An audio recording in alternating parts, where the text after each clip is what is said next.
Assalamualaikum warahmatullahi wabarakatuh. Perkenalkan, saya Ahmad Riyandi Agusta MPD, merupakan dosen program studi pendidikan guru sekolah dasar Fakultas Keguruan dan Ilmu Pendidikan Universitas Lambung Mangkurat. Saya merupakan peserta sertifikasi dosen gelombang 1 tahun 2024 pada PDD UKTPT. Pada kesempatan hari ini, saya akan membawakan mata kuliah model dan strategi pembelajaran.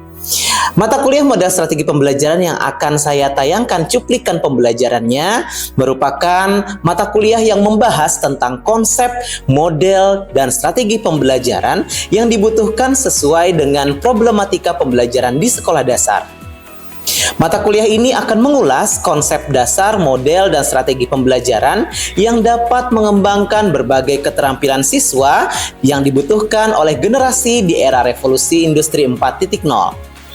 Seperti keterampilan berpikir kritis, berpikir kreatif, memecahkan masalah, berpikir analitis, dan berpikir logis, serta berbagai keterampilan sosial seperti kerjasama, kemandirian, dan banyak lagi keterampilan sosial lainnya yang berguna untuk mendukung keseimbangan antara intelektual dan sosial siswa di sekolah dasar di masa depan. Pada mata kuliah ini, mahasiswa akan dibekali berbagai macam keterampilan mengemas model pembelajaran inovatif berupa kombinasi yang terdiri dari 3 macam atau jenis model pembelajaran, yaitu main model, supporting model, dan complement model yang disesuaikan dengan permasalahan yang terjadi di dalam kelas. Kemampuan yang diperoleh dalam mata kuliah ini, mahasiswa akan mampu merancang inovasi dalam proses pembelajaran guna meningkatkan kualitas siswa dalam proses pembelajaran. Mata kuliah ini juga akan menghasilkan produk model pembelajaran yang akan dipublish sesuai dengan kebutuhan siswa sekolah dasar. Kemampuan yang akan dimiliki mahasiswa setelah mengikuti perkuliahan ini adalah mahasiswa mampu menganalisis pengembangan high order thinking skills atau keterampilan berpikir tingkat tinggi dalam pembelajaran di SD. Yang kedua, mahasiswa mampu memecahkan masalah pembelajaran di SD dengan pendapat yang logis. Yang ketiga, mahasiswa mampu menguraikan permasalahan dan solusi atas permasalahan pencapaian tujuan 5 mata pelajaran di sekolah dasar. Yang keempat, mahasiswa mampu mengidentifikasi indikator keterampilan berpikir kritis, berpikir kreatif, memecahkan masalah, berpikir logis, berpikir analitis, kerjasama, serta keterampilan sosial yang dapat dikembangkan pada siswa sekolah dasar. Materi-materi pembelajaran pada mata kuliah ini terdiri dari problematika pembelajaran di sekolah dasar, proses pembelajaran bermuatan keterampilan abad ke-21 dan high order thinking skills, tujuan umum 5 mata pelajaran di sekolah dasar, indikator keterampilan berpikir kritis, mengemas model pembelajaran inovatif berbasis keterampilan berpikir kritis, indikator keterampilan berpikir kreatif, mengemas model pembelajaran inovatif berbasis keterampilan berpikir kreatif, indikator keterampilan berpikir logis dan analitis, mengemas model pembelajaran inovatif berbasis keterampilan berpikir logis dan analitis, indikator keterampilan memecahkan masalah, mengemas model pembelajaran inovatif berbasis keterampilan memecahkan masalah, indikator keterampilan sosial, mengemas model pembelajaran inovatif berbasis keterampilan sosial, silabus dan RPP inovatif, dan yang terakhir, bahan ajar inovatif. Sistem pembelajaran atau metode pembelajaran dalam mata kuliah ini terdiri dari pembelajaran dimulai dengan melakukan kontrak perkuliahan untuk menyepakati tentang yang pertama presensi perkuliahan yang dilakukan di laman Sistem Informasi Universitas Lambung Mangkurat Terintegrasi atau kita sebut biasa dengan SIMARI. Dosen akan melakukan setting presensi perkuliahan sesuai dengan jam yang tertera pada jadwal dari program studi. Selanjutnya, presensi dapat diisi langsung oleh setiap mahasiswa yang berhadir, serta divariasi dengan presensi yang dilakukan dengan memanggil mahasiswa satu persatu untuk mengetahui kehadiran setiap mahasiswa. Berikutnya, proses pembelajaran dilakukan dengan tatap muka, penugasan mandiri, serta diskusi terbuka dengan jam perkuliahan yang fleksibel menggunakan portal e-learning Universitas Lambung Mangkurat. yang terintegrasi dengan laman Simari. E-learning dapat digunakan untuk diskusi secara daring terkait materi perkuliahan yang telah dibahas dalam pembelajaran tatap muka secara klasikal. E-learning juga digunakan untuk menayangkan materi berupa e-book atau video pembelajaran untuk menambah khasanah wawasan mahasiswa. Mahasiswa dapat mengakses e-learning secara mandiri sebelum proses pembelajaran dimulai, sehingga ketika proses pembelajaran tatap muka, mereka dapat dengan lancar melaksanakan diskusi bersama dosen dan mahasiswa lainnya. Dosen juga dapat menggunakannya sebagai wadah pengumpulan tugas perkuliahan mahasiswa seperti esai, makalah, dan video. Dosen akan memberikan nilai secara langsung pada laman e-learning tersebut, sehingga terwujud transparansi proses penilaian pembelajaran kepada mahasiswa. Metode yang digunakan dalam perkuliahan ini terdiri dari yang pertama ada case study. Mahasiswa akan disajikan berbagai macam problematika yang terjadi di sekolah dasar, dan mereka juga melakukan observasi di sekolah dasar terkait problem apa yang sedang dihadapi setiap sekolah dasar di Kalimantan Selatan. Proses pembelajaran juga dirangkai dengan metode inquiry, problem solving atau problem based learning. Kemudian ada project based learning untuk menciptakan produk model pembelajaran inovatif yang dapat memecahkan permasalahan di sekolah dasar, produk bahan ajar inovatif, dan juga produk perangkat pembelajaran inovatif. Nantinya hasil dari project based learning ini didaftarkan kepada Direktorat Jenderal Kekayaan Intelektual untuk mendapatkan hak cipta. Lalu metode yang digunakan ada diskusi, kemudian presentasi, tanya jawab, dan kolaborasi serta small group discussion. Untuk mengoptimalkan waktu pembelajaran, kami menyiapkan rencana perkuliahan semester atau RPS, materi-materi pembelajaran dalam bentuk modul ajar perkuliahan, buku referensi perkuliahan, artikel hasil-hasil penelitian yang relevan. Kemudian ada juga berita-berita terkini tentang pendidikan dasar sebagai bahan studi kasus. Sistem evaluasi atau penilaian dalam mata kuliah ini dilakukan dengan teknik tes dan non-tes. Teknik tes digunakan untuk menguji pengetahuan mahasiswa tentang materi yang telah dipelajari dalam proses pembelajaran. Teknik tes dilakukan pada sesi kuis, ujian tengah semester, dan ujian akhir semester. Kemudian teknik non-tes dilakukan dengan membuat produk model pembelajaran, buku panduan model pembelajaran, bahan ajar inovatif, buku ajar inovatif, serta mendaftarkan karya buku panduan model pembelajaran inovatif pada Direktorat Jenderal Kekayaan Intelektual untuk mendapatkan hak cipta. Hasil karya buku panduan model pembelajaran inovatif ini selanjutnya akan dijadikan sebagai referensi para guru sekolah dasar di Kalimantan Selatan yang didiseminasikan melalui kegiatan workshop oleh mahasiswa dengan pesertanya adalah guru-guru sekolah dasar. Mahasiswa ditugaskan untuk mendatangi satu sekolah dasar lalu membagikan praktik baik implementasi model pembelajaran inovatif yang telah mereka buat. Di dalam perkuliahan ini tentunya juga terdapat sistem penilaian yang disampaikan secara terbuka dengan mahasiswa mulai dari kontrak perkuliahan.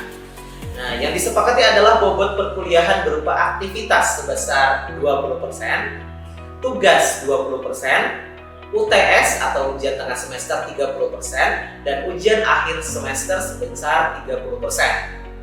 Aktivitas mahasiswa dinilai dari keaktifan mereka dalam proses perkuliahan, kemampuan berpikir analisis, kebenaran berargumen, keaktifan dalam diskusi, dan pembuatan produk luaran mata kuliah, serta kreativitas dan inovasi mahasiswa dalam perkuliahan ini. Seluruh penilaian ini disampaikan kepada mahasiswa untuk menciptakan transparansi penilaian pembelajaran. Penilaian-penilaian ini disampaikan pada kontrak perkuliahan di awal semester. Interaksi dosen dan mahasiswa. Mahasiswa juga diberikan kesempatan untuk berinteraksi dengan dosen hingga memperbaiki nilai yang telah diperoleh. Dengan terlebih dahulu berkoordinasi bersama dosen. Perbaikan nilai ini dapat dilakukan menggunakan platform e-learning Simari dan WhatsApp Group sebagai media komunikasi. Berikut adalah cuplikan pembelajaran tatap muka dalam mata kuliah model dan strategi pembelajaran di program studi pendidikan guru sekolah dasar, Fakultas Keguruan dan Ilmu Pendidikan, Universitas Lambung Mangkurat.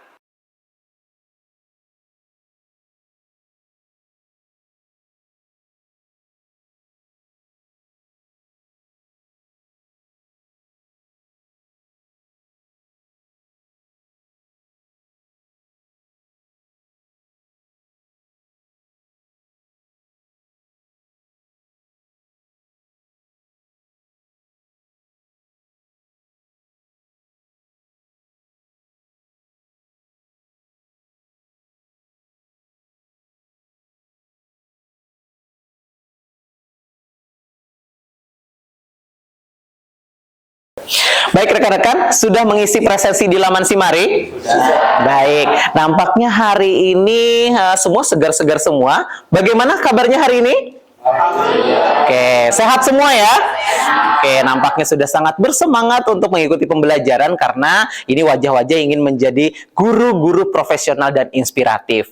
Namun rekan-rekan, hari ini kelas kita agak berbeda. Kita kedatangan rekan-rekan yang mengikuti program pertukaran mahasiswa Merdeka. Di sini nampaknya ada 4 orang ya. 1, 2, 3, 4. Baik, kita mau berkenalan lebih lanjut dengan teman-teman pertukaran mahasiswa. Boleh nanti berdiri, perkenalkan nama dan asal universitasnya dan program studinya apa. Baik, silahkan dimulai dari depan terlebih dahulu. Sebelumnya, Assalamualaikum warahmatullahi wabarakatuh. Waalaikumsalam warahmatullahi wabarakatuh. Perkenalkan, nama saya Yudhistira Biasun Rashid. Saya dari Universitas Negeri Yogyakarta dengan program studi bimbingan dan konseling yang dimana di sini saya juga mengambil beberapa mata kuliah di PGSD.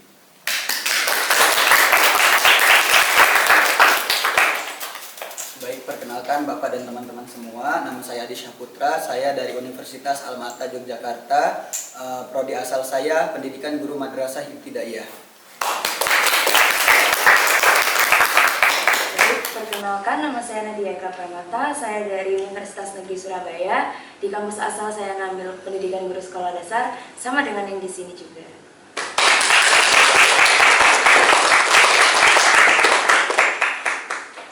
Baik, terima kasih Bapak dan teman-teman. Izin memperkenalkan diri, saya Alvina Stifaujia dari Universitas Pendidikan Indonesia, program studi pendidikan guru sekolah dasar juga. Rekan-rekan, pada pertemuan keempat ini kita akan kembali menyambung materi yang sudah kita jelaskan di minggu kemarin. Nah, kalau minggu kemarin kita sudah menugaskan rekan-rekan untuk mengobservasi bagaimana pelaksanaan proses pembelajaran di sekolah dasar dalam pengembangan keterampilan berpikir kritis. Nah, hari ini kita akan bahas bagaimana sebetulnya proses pembelajaran yang harus dilakukan dalam mengembangkan keterampilan berpikir kritis. Oleh karena itu, materi saya hari ini saya beri judul sebagai Revolusi Pembelajaran Menyongsong Generasi Abad 21. Karena kita tahu bahwa di abad ini anak-anak sekolah dasar harus memiliki keterampilan berpikir tingkat tinggi. Di antaranya berpikir kritis, berpikir kreatif, memecahkan masalah, berpikir analitis, berpikir logis, dan juga berbagai macam keterampilan sosial lainnya yang dibutuhkan agar mereka bisa survive di era revolusi industri 4.0 dan juga masyarakat 5.0. Nah, rekan-rekan, ketika berada di sekolah dasar di minggu kemarin, Anda tentu melihat keunikan yang terjadi di dalam proses pembelajaran. Ya, saya akan mencoba memberikan satu contoh cuplikan proses pembelajaran yang terjadi di dalam kelas. Nah, mari kita bersama-sama untuk menyaksikan videonya.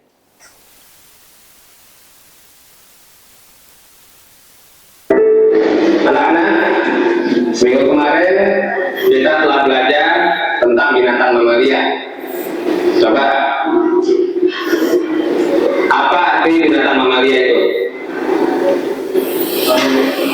Coba, Pak. Jadi kalian tahu ya? Jadi kalian tidak ada yang belajar. Mamalia ialah binatang yang menyusui. Anak-anak, kali ini kita akan belajar tentang benda hidup dan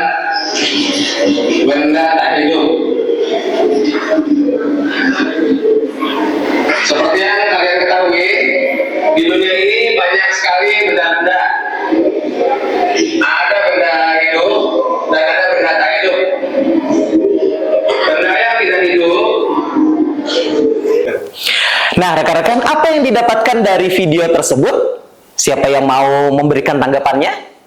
Silakan mengacungkan tangan, kemudian setelah itu perkenalkan nama dan apa yang terjadi di dalam video itu. Silakan. Baik, Bapak, perkenalkan nama saya Naufal. Yang dapat saya lihat tadi dari video tersebut dapat simpulkan bahwa guru yang mengajar di kelas tersebut kurang kreatif dan inovatif dalam mengemas pembelajaran. Itu tentunya sangat bertentangan dengan pembelajaran di abad 21 ini, yang dimana pembelajaran itu harus dapat dikemas dengan sebaik mungkin dan kreatif agar nantinya pembelajaran yang dihasilkan dapat lebih bermakna. Itu saja Bapak, terima kasih. Oke, baik, terima kasih. Tepuk tangan dulu untuk teman kita. Betul sekali, salah satu kendala dalam proses pembelajaran tersebut adalah belum ada kreativitas dan juga inovasi dalam mengemas proses pembelajarannya. Ada lagi yang Anda temukan di dalam video itu? Silakan. Perkenalkan, nama saya Olga, Bapak. Dari video tersebut dapat saya temui permasalahan bahwa pembelajaran masih terjadi secara satu arah, di mana pembelajaran hanya melibatkan guru saja yang aktif, sedangkan tidak melibatkan siswa sama sekali. Padahal untuk mengembangkan keterampilan berpikir kritis siswa diperlukan keaktifan dari siswa itu sendiri. Oke, baik, terima kasih. Berikan tepuk tangan, rekan. Ada lagi? Itu tadi yang disebutkan oleh teman kita bahwa proses pembelajarannya berlangsung satu arah. Terbukti dengan hanya guru yang menyampaikan informasi. Nah, ketika ditanya, siswanya malah tidak tahu apa yang setelah dijelaskan oleh guru.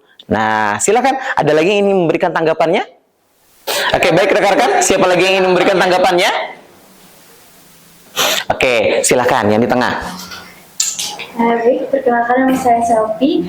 Dari video yang saya lihat tadi, di sana saya lihat belum adanya media pembelajaran yang digunakan oleh guru saat pengajar ya Bapak. Oke, belum ada media pembelajaran seperti itu. Baik, terima kasih. Tepuk tangan dulu untuk teman kita. Dan satu lagi, silakan yang di depan tadi. Oke, silakan berdiri. Perkenalkan nama. Oke, sebelumnya perkenalkan nama saya Bias.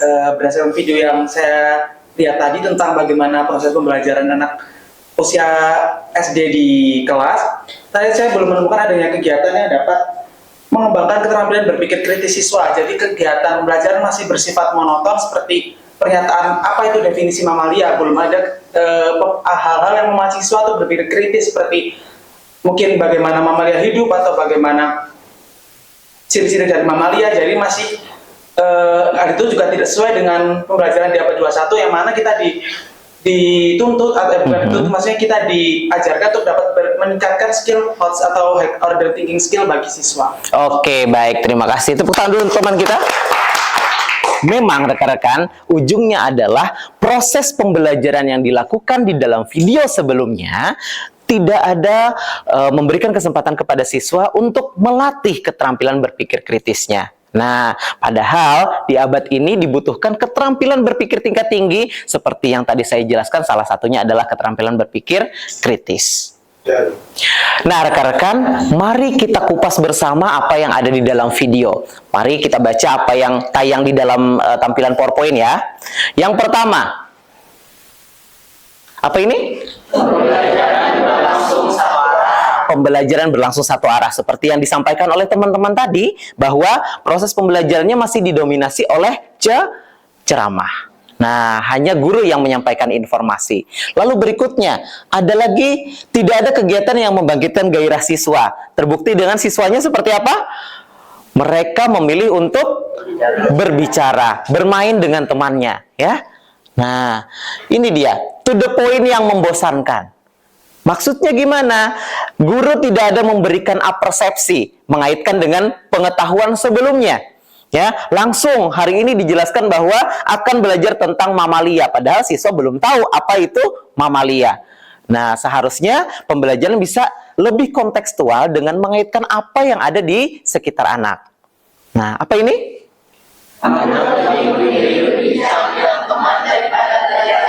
Nah, itu dia.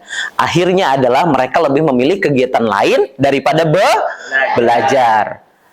Apa ini? Hanya berupa memperhatikan penjelasan dari guru dan tanya jawab. Padahal saat ini dituntut proses pembelajaran harus bermakna. Nah, ada lagi, tidak ada kegiatan yang mengembangkan keterampilan berpikir kritis. Betul sekali apa yang dikatakan Bias tadi. Ya. Nah, apa ini? Padahal ada penekanan kegiatan pembelajaran yang dinamakan inquiry atau menemukan. Nah, di dalam video tersebut tidak ada, ya kan? Nah, tidak memberdayakan seluruh indera dan potensi siswa. Padahal masih banyak aktivitas yang bisa melibatkan indera-indera yang ada di dalam tubuh siswa. Apakah itu penglihatan, apakah itu pendengaran, gitu ya. Nah, apakah gerak? Nah, ini yang tidak ada dilakukan di dalam proses pembelajaran tersebut. Lalu, tidak ada model pembelajaran. Oleh karena itu, rekan-rekan, pada hari ini kita akan mengupas bagaimana model pembelajaran yang dapat meningkatkan keterampilan berpikir kritis, dan kita akan mengenal bagaimana bentuk dari keterampilan berpikir kritis tersebut. Namun sebelumnya, saya akan menjelaskan apa tujuan perkuliahan pada hari ini. Rekan-rekan, pada hari ini kita akan mencapai tujuan mata kuliah. Yang pertama, Anda akan dibawa untuk mengidentifikasi berbagai macam indikator keterampilan berpikir kritis. Lalu, kita akan mengklasifikasikan model-model pembelajaran yang sudah ada, baik itu dalam pendekatan kooperatif atau pendekatan saintifik, yang masuk pada pengembangan keterampilan berpikir kritis. Nah, lalu yang berikutnya adalah Anda diminta untuk merancang model pembelajaran inovatif untuk mengembangkan keterampilan berpikir kritis. Nah, nanti kegiatan proses pembelajaran pada hari ini akan ada mulai dari inquiry, menemukan bagaimana indikator dari keterampilan berpikir kritis. Lalu berikutnya, kita akan mencari bersama model-model pembelajaran yang dapat meningkatkan keterampilan berpikir kritis, dan kita akan merancang kombinasi model pembelajaran untuk bisa mengembangkan keterampilan berpikir kritis, di mana langkah-langkah pembelajarannya disusun secara inovatif yang mengarah pada indikator pencapaian keterampilan berpikir kritis. Rekan-rekan, sebagaimana dituntut oleh proses pembelajaran abad ke-21 dan munculnya era revolusi industri 4.0 dan juga 5.0, maka keterampilan-keterampilan ini harus diajarkan di dalam proses pembelajaran mulai dari usia sekolah dasar. Nah, diantaranya keterampilan berpikir kritis, berpikir kreatif, memecahkan masalah, berpikir analitis, dan juga berpikir logis. Nah, lalu rekan-rekan,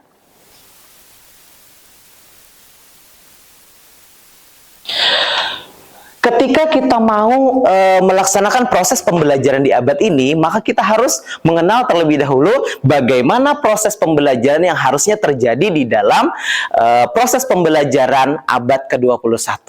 Nah, diantaranya proses pembelajaran harus berpusat pada peserta didik. Artinya siswa adalah center of learning. Ya, proses pembelajaran tidak boleh hanya dilakukan oleh guru, transfer informasi dari guru ke siswa saja, tetapi harus dibangun beserta peserta didik. Nah, berikutnya mengembangkan berpikir tingkat tinggi. Baik itu berpikir kritis, berpikir kreatif, dan yang lainnya. Lalu selanjutnya ada menciptakan kondisi yang menyenangkan dan menantang. Karena kita berhadapan dengan anak sekolah dasar, maka tidak boleh proses pembelajaran hanya berpikir tingkat tinggi, tetapi harus menyenangkan. Karena sesuai dengan apa yang Anda pelajari di dalam psikologi pembelajaran anak usia SD, fokus anak usia SD itu hanya sekitar 30 menit. Nah, untuk membangkitkan kembali fokusnya, maka harus ada proses pembelajaran yang menyenangkan. Nah, berikutnya adalah proses pembelajaran harus menyediakan pengalaman belajar yang beragam. Baik itu di dalam kelas, divariasikan dengan di luar kelas. Lalu juga menggunakan banyak metode dan media. Nah, seperti yang kita amati sebelumnya di dalam video, inilah yang menyebabkan proses pembelajaran tidak menyenangkan, tidak menarik untuk siswa, karena tidak banyak metode dan medianya. Nah, rekan-rekan, selanjutnya adalah disesuaikan dengan pengetahuan yang sudah ada. Karena anak usia SD tidak bisa langsung diminta untuk mengetahui sesuatu tanpa dilandasi dengan apa yang mereka ketahui sebelumnya. Nah, ternyata rekan-rekan, ketika Anda kemarin ke sekolah dasar, bagaimana? Apakah ini semua sudah terlaksana atau belum? Belum, Pak. Belum ya?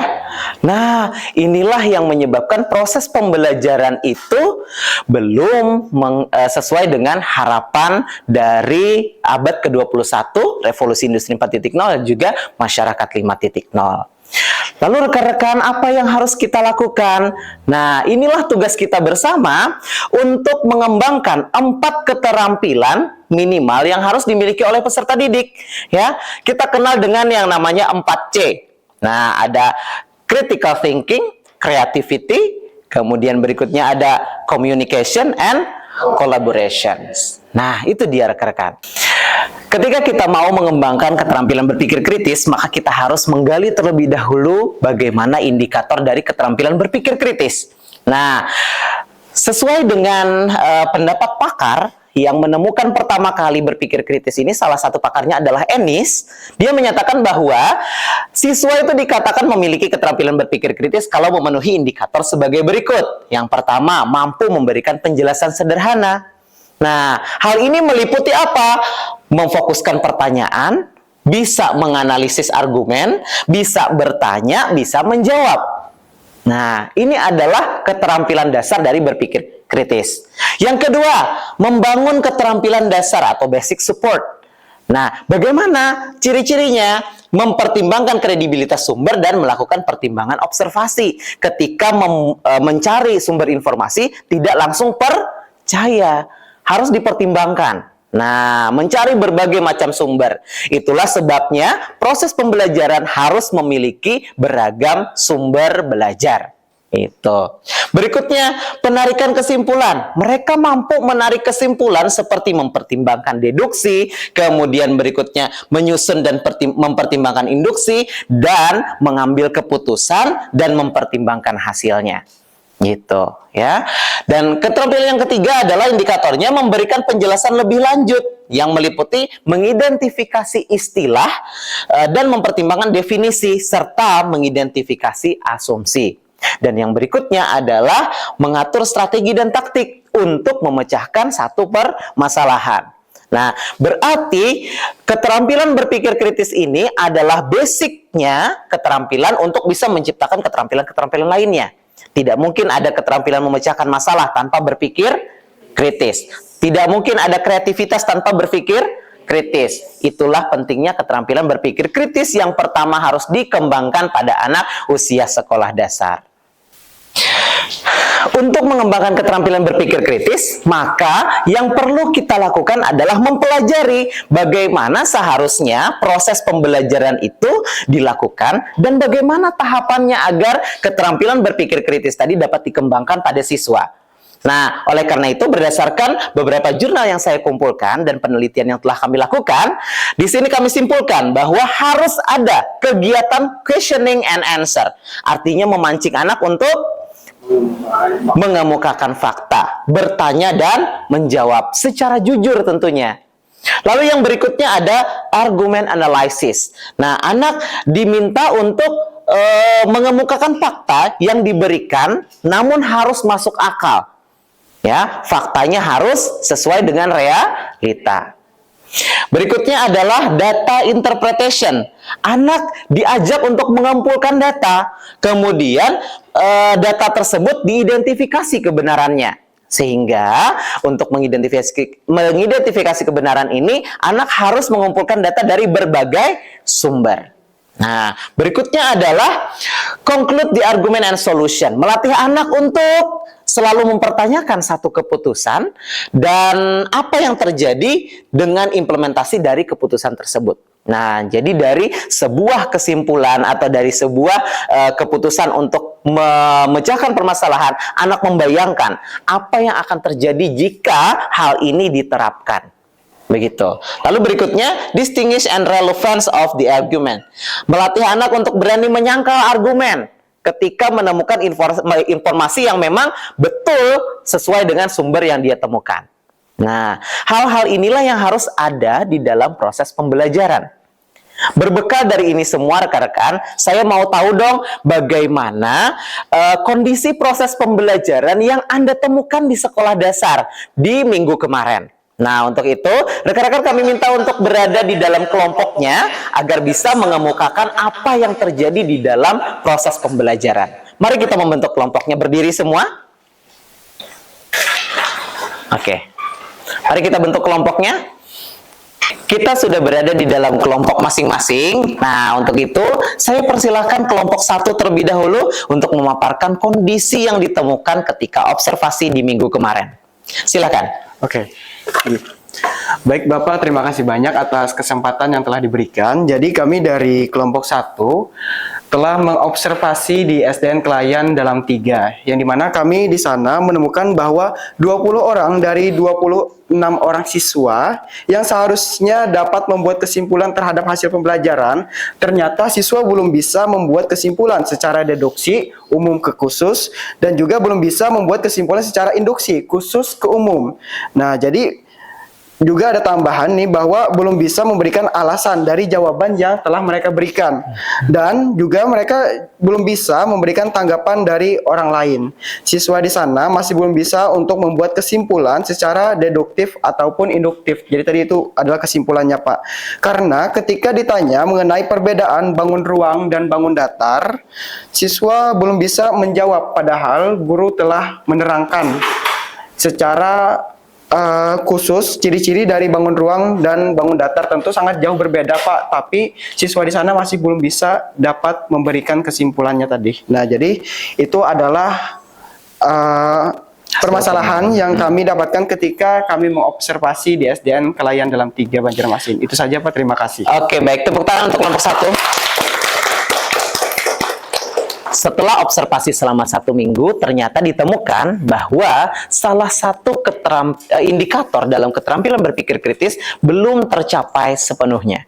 Nah, bahkan yang belum tercapai adalah memberikan kesimpulan, membuat kesimpulan dari satu argumen. Nah, ini tentu jika dibiarkan akan memiliki dampak yang besar, rekan-rekan. Karena ketika mereka tidak bisa membuat kesimpulan, mereka akan cenderung untuk tidak bisa memberikan argumen tentang apa yang sudah didapat, dilihat, dan juga ditemui di sekitarnya. Nah, itu dia. Maka dari itu, hal ini harus kita pecahkan. Kita cari solusinya bersama nantinya. Baik, kita akan berpindah kepada kelompok 2. Baik, selanjutnya kita masuk ke kelompok 2. Siapa yang akan mewakili memberikan penjelasannya? Silakan. Izin Bapak, kami dari kelompok 2 akan memaparkan hasil yang kami temukan saat observasi pada SDN Pengembangan 8, di mana dari 15 orang dari 26 siswa yang seharusnya itu dapat mencari informasi dari berbagai sumber yang relevan dengan topik. Akan tetapi, siswa itu belum menunjukkan informasi yang relevan untuk penyelesaian masalah. Terus juga belum mengobservasi informasi dari berbagai sumber, dan juga belum pertimbangkan apakah sumber itu dapat dipercaya dan dipertimbangkan sebagai hasil observasi dengan memberikan argumen bahwa informasi itu benar. Terus siswa hanya menunggu guru untuk menyampaikan sumber-sumber selain dari buku ajar, dan siswa ini tidak mencari dan menemukan informasi dari sumber lain, Pak. Oke, baik, tepuk tangan dulu untuk kelompok 2. Terima kasih, silakan duduk.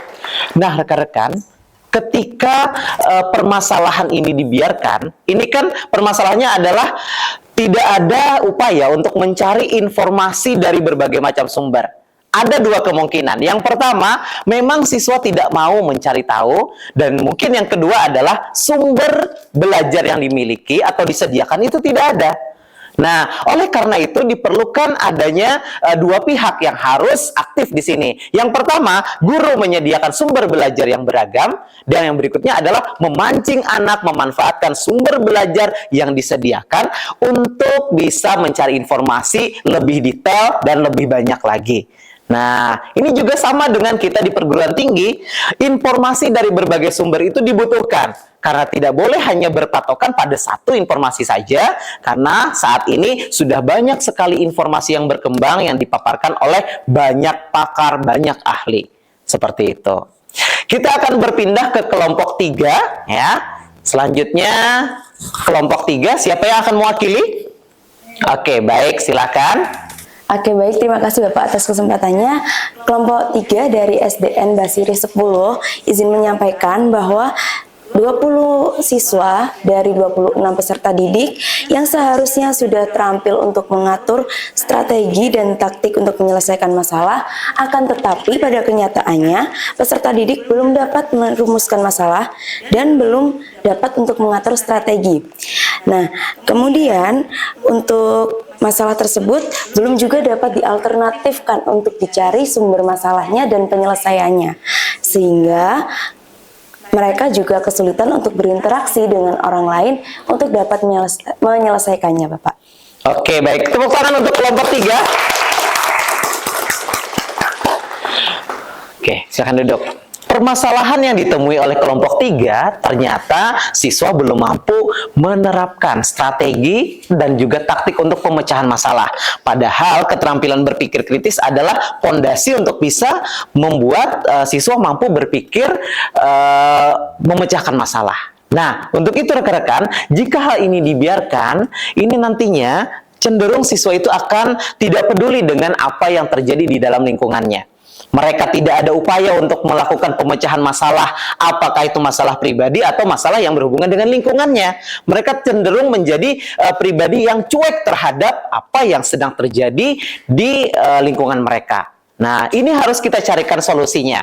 Baik, untuk berikutnya rekan-rekan, di dalam kelompok ini berbekal dari permasalahan yang Anda temukan, kita akan membuat rancangan model-model pembelajaran, dan sebelumnya kita akan mengklasifikasi model pembelajaran apa saja yang masuk ke dalam pengembangan keterampilan berpikir kritis. Nah, itulah model-model inilah yang nantinya akan kita gabungkan, kita kombinasikan menjadi satu model pembelajaran inovatif. Nah, untuk itu saya akan memberikan penjelasan tentang bagaimana mengklasifikasikan model-model pembelajaran tersebut. Kita sudah mengetahui bagaimana model-model pembelajaran dalam pendekatan kooperatif, pendekatan saintifik, dan juga pendekatan kontekstual teaching and learning.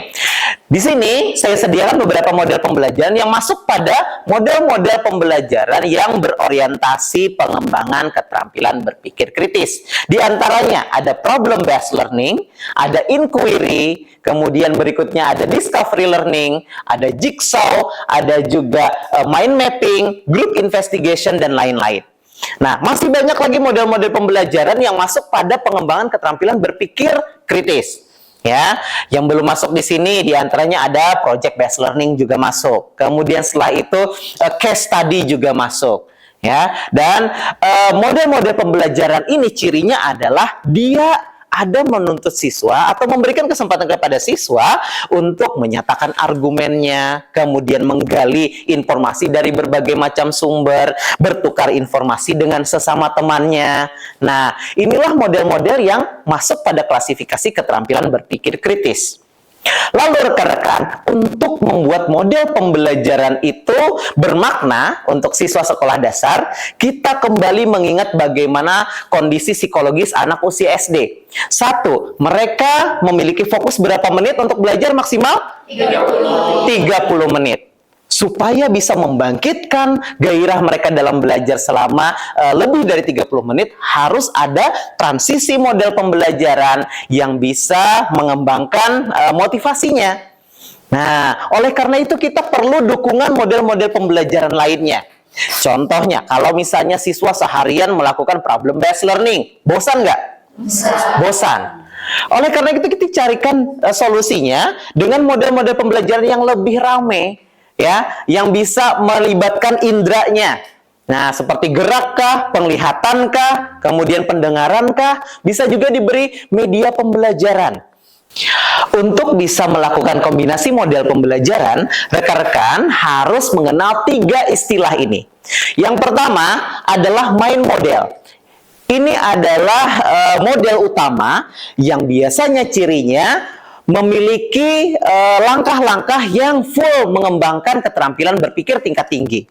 Seperti yang saya jelaskan sebelumnya, ada problem-based learning, ada inquiry, ada group investigation, ada case study, project-based learning. Nah, lalu berikutnya ada istilah supporting model, model pendukung. Ada transisi model-model pembelajaran yang 50%-nya mengarah pada berpikir tingkat tinggi, 50% lagi mengarah pada meningkatkan motivasi siswa. Contohnya seperti apa? Seperti number head together, di mana siswa diberi nomor kepala yang tentunya akan menarik perhatian siswa untuk belajar. Kemudian apalagi? Ada think, pair, and share, di mana mereka bisa berbagi pengalaman dengan siswa lainnya. Ada to stray, 2 orang tinggal di kelompok, 2 orang berkeliling. Nah, ini juga menjadi model yang masuk pada klasifikasi supporting model. Nah, kalau sudah ada main model, lalu digabungkan dengan supporting model, maka ini belum cukup untuk siswa sekolah dasar. Kita perlu model pembelajaran yang ramai di dalamnya. Nah, inilah kita hadirkan yang namanya complement model atau model pelengkap. 80% dari model pelengkap itu cirinya adalah meningkatkan motivasi siswa.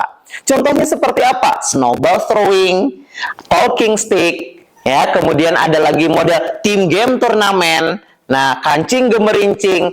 Jadi model-model pembelajaran ini lebih banyak meningkatkan motivasi anak. Nah, belajarnya ada, tetapi tidak terlalu dominan. Yang mereka fokuskan adalah bagaimana membuat siswa itu termotivasi di dalam proses pembelajaran, sehingga mau belajar lagi. Seperti itu.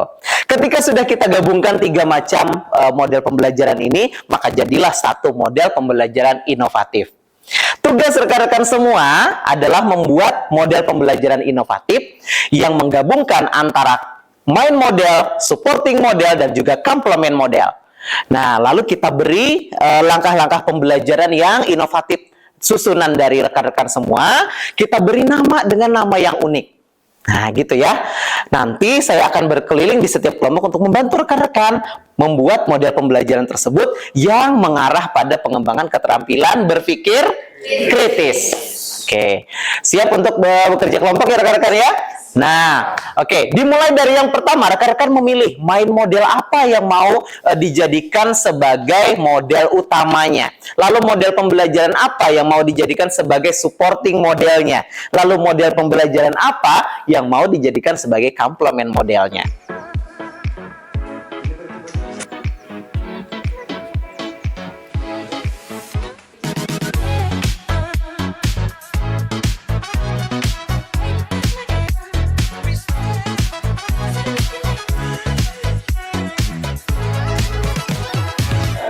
Baik, di sini kami dari kelompok 1 hendak mempresentasikan hasil model pembelajaran kombinasi yang telah kami buat untuk meningkatkan keterampilan berpikir kritis siswa.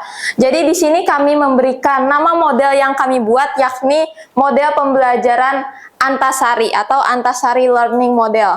Di sini model pembelajaran Antasari adalah akronim dari makna model pembelajaran yang kami gabungkan, yakni auditory, negotiation on team, analysis somatic, administer information, role play and interaction on games.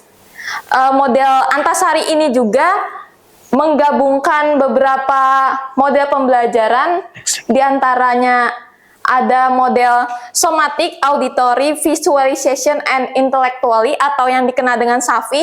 Kemudian ada model pembelajaran think, pair, and share atau TPS. Dan ada supporting modelnya juga, yang tadi adalah main model atau model utama, didukung oleh model pembelajaran role playing atau model pembelajaran bermain peran, dan dilengkapi dengan complement model yakni snowball throwing dan talking stick.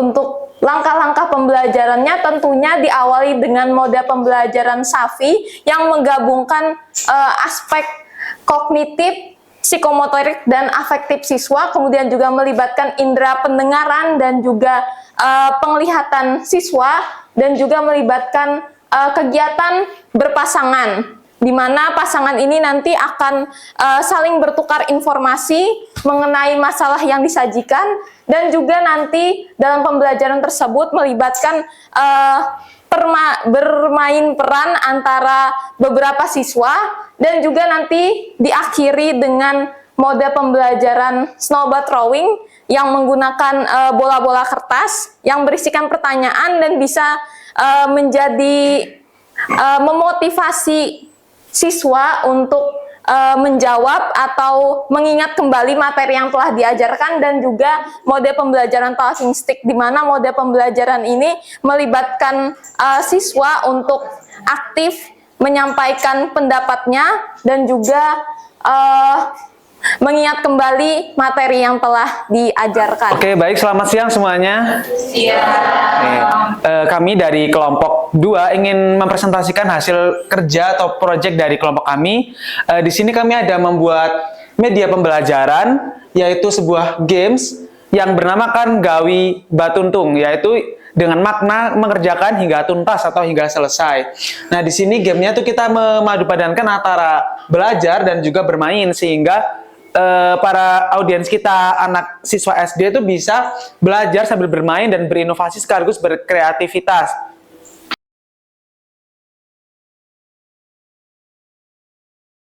Selamat siang semuanya. Izinkan kami dari kelompok 3 untuk menjelaskan hasil diskusi dari kelompok kami mengenai model pembelajaran yang sudah kami temui. Yang pertama, untuk main model yang kami gunakan itu ada 2. Yang pertama itu ada group investigation, dan yang kedua itu ada problem based learning. Dan kemudian untuk supporting model yang kami gunakan itu ada role playing, dan untuk komplement modelnya sendiri kita menggunakan TGT atau Teams Game Tournament. Nah, untuk Gawi Sabumi ini, adapun selanjutnya model pembelajaran Gawi Sabumi ini kita menggunakan akronim dari beberapa kata dan beberapa langkah yang kita ambil. Yang pertama itu ada grup, dari G, dan yang kemudian ada A yaitu analisis, yang kemudian ada W work together, dan selanjutnya ada I itu inform, dan yang S-nya itu dari solve the problem on outdoor, dan yang selanjutnya untuk Sabuminya sendiri kita ngambil dari solve the problem on outdoor, dan yang A itu actualization of solution, dan yang kemudian ada battle games, dan yang selanjutnya ada unity on role play, dan yang kemudian selanjutnya ada manage conclusion, and yang terakhir kita I-nya itu menggunakan invent the creation. Nah, mungkin itu model pembelajaran Gawi Sabumi yang kita ambil. 1, 2, 3, roll action. Baik rekan-rekan, Anda semua sudah menyampaikan produk luaran dari mata kuliah ini berupa kombinasi model-model pembelajaran inovatif. Saya sangat mengapresiasi apa yang Anda buat, dan bahkan semua sudah menerangkan bagaimana kontribusi model tersebut untuk meningkatkan keterampilan berpikir kritis. Nah, untuk itu sampailah kita pada penghujung pembelajaran, maka mari kita simpulkan bersama pembelajaran hari ini. Apa yang sudah Anda dapatkan dalam proses perkuliahan hari ini? Baik, hari ini kita telah mempelajari bagaimana faktor-faktor dalam berpikir kritis, bagaimana telah dijelaskan oleh Bapak tadi. Ada 5 faktor yang dipaparkan oleh pakar, bagaimana seorang peserta didik dapat dikatakan telah berpikir kritis. Oke, baik. Apalagi yang Anda dapatkan hari ini? Silakan. Baik, seperti yang sudah dijelaskan oleh rekan-rekan serta Bapak, ternyata ada banyak sekali model pembelajaran, diantaranya ada program based learning dan inquiry, dan lain sebagainya.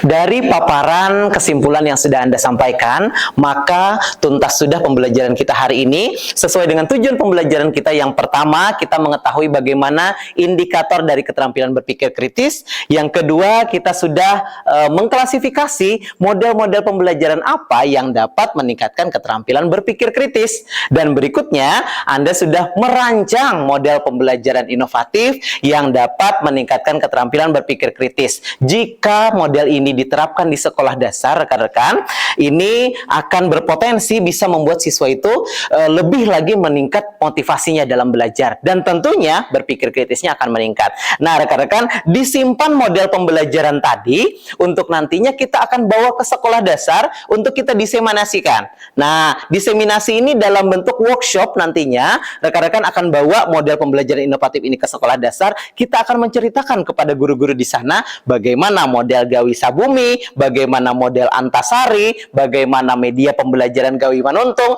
bisa meningkatkan keterampilan berpikir kritis. Nah, rekan-rekan, sampai di sini ada yang ditanyakan? Baik, saya rasa pembelajaran hari ini cukup.